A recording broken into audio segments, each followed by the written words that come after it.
seluruh kampung menjadi abu bila penduduknya enggan menyokong dan menerima fahaman asing yang dibawanya itu.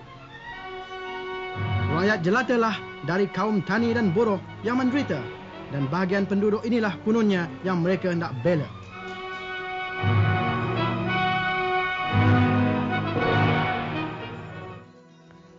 Sedutan filem itu tadi menunjukkan kebencian dan ketidaksetujuan rakyat terhadap kezaliman dan kekejaman pengganas komunis di negara kita. Kezaliman dan keganasan pengganas komunis menyebabkan rakyat dengan rela hati menawarkan diri menyertai dan menyokong kerajaan untuk bersama-sama membantras keganasan komunis di negara kita. Untuk membantras keganasan komunis di tanah Melayu, British telah memperkenalkan Undang-Undang Darurat 1948. Apakah Undang-Undang Darurat 1948? Melalui Undang-Undang Darurat 1948, pasukan keselamatan boleh menahan sesiapa sahaja yang disyaki sebagai anggota komunis, menggeledah rumah yang dijadikan tempat persembunyian komunis, memindahkan mereka ke penempatan yang baru dan memagar kampung mereka jika mendapati mereka mempunyai hubungan dengan komunis. British juga telah mengharamkan Parti Komunis Melaya pada 23 Julai 1948. British juga telah mengambil kesempatan untuk mengharamkan parti-parti yang menuntut kemerdekaan pada waktu itu. Antaranya adalah seperti parti politik berhaluan kiri seperti Angkatan Wanita Sedar atau AWAS, Ikatan Pemuda Tanah Air Melayu atau PETA, Pemuda Radikal Malaya atau RAMP, Parti Kebangsaan Melayu Malaya atau PKMM, dan parti bersifat agama iaitu Hizbul Muslimin juga turut diharamkan. Seterusnya, British telah mewujudkan 2,400 orang mata-mata khas Melayu atau Special Constable untuk mengawal ladang-ladang dan lombong biji timah British di kawasan yang terpencil. Usaha British yang bersungguh-sungguh dan bertungkus lumus melalui tindakan ketederaan tidak berjaya menghapuskan pengganas komunis di tanah Melayu. Oleh itu, satu rancangan yang lebih tersusun dan bersistematik telah diwujudkan. Rancangan ini dikenali sebagai Rancangan Briggs. Rancangan Briggs dilancarkan oleh Sir Henry Gurney pada tahun 1950. Pengarah operasi di dalam rancangan ini ialah Lieutenant General Sir Harold Roden Briggs.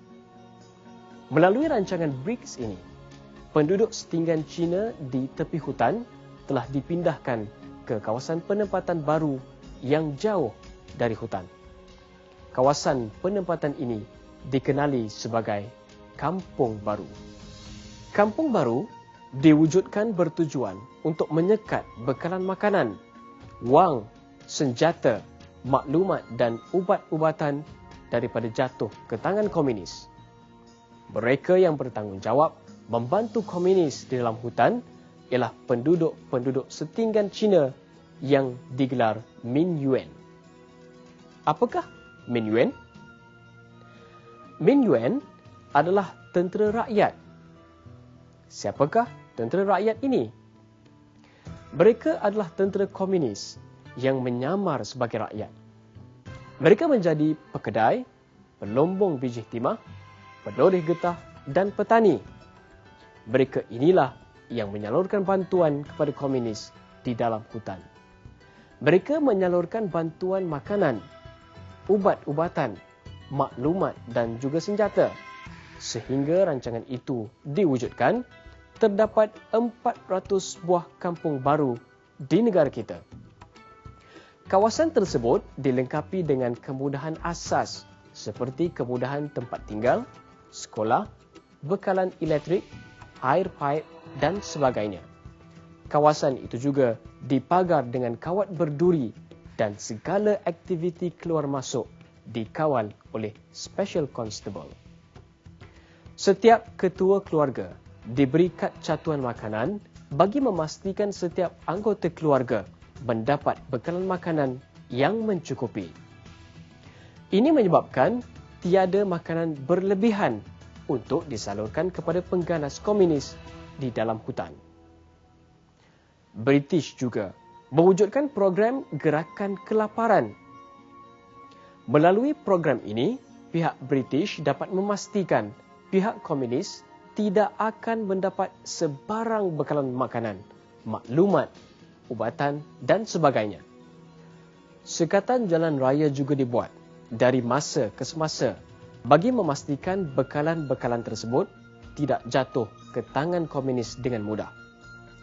Ini menyebabkan komunis menjadi lapar dan lemah. Mereka keluar dari tempat persembunyian dan ini memudahkan pihak keselamatan untuk menggempur anggota komunis tersebut. Untuk memastikan rancangan BRICS dan gerakan kelaparan mencapai matlamatnya, British telah mewujudkan sistem pendaftaran kebangsaan. Sistem ini bertujuan mengawal pergerakan penduduk di Tanah Melayu. Setiap penduduk yang berumur 12 tahun ke atas mesti didaftarkan dan diberi kad pengenalan. Tujuannya adalah untuk membezakan antara orang awam dan pengganas komunis. Rancangan-rancangan yang diatur British untuk menggempur komunis telah berjaya mencapai matlamatnya. Ini menyebabkan komunis keluar dari tempat persembunyian. Semangat mereka semakin merosot dan sokongan rakyat terhadap komunis juga semakin merosot. Oleh yang demikian, PKM telah mengadakan satu mesyuarat jawatankuasa pusat di Pahang. Dalam mesyuarat tersebut, mereka telah membuat keputusan untuk mengurangkan kekejaman terhadap orang awam dan mereka akan berundur ke selatan Thailand. Berdasarkan perbincangan tadi, kita mempelajari dua perkara berikut, iaitu sejarah perkembangan dan ideologi komunis di Tanah Melayu dan kerjasama rakyat dengan kerajaan dalam melaksanakan rancangan BRICS yang bersistematik.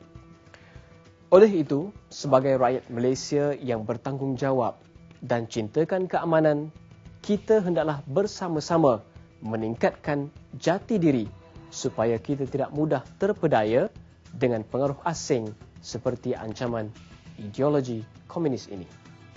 Baiklah, sehingga kita bertemu lagi di lain rancangan. Sekian, terima kasih.